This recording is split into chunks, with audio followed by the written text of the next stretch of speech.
May pa-surprise ang TFC sa fans. Vice ganda. Ann, Vong at Jong magkakasama sa ASAP Vancouver. May paandar ang TFC para sa mga loyal kapamilya abroad. Noong una, si Vice ganda lang ang unang inanunsyo na mula sa It's Showtime na sasama sa ASAP Vancouver concert sa Canada. Pero nitong weekend, ibinunyag ng TFC na hindi pala mag-isa si Meme Vice.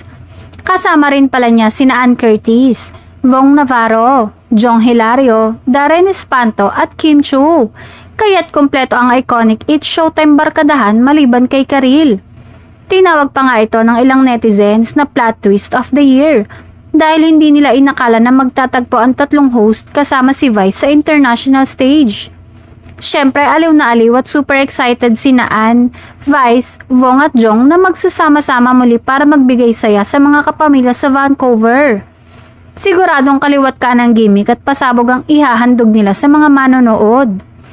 Samantala, walang magiging aberya sa shooting ng pelikula ni Vice at Nadine Lustre na Call Me Mother dahil maaga pa raw na isama sa schedule ni Vice ang kanyang paglipad sa Vancouver. Gayunpaman, hindi rin nakaligtas sa usapan ng netizens ang hindi pagkakasama ni Karil sa lineup. Marami ang nagtanong kung bakit hindi siya kasama sa international show.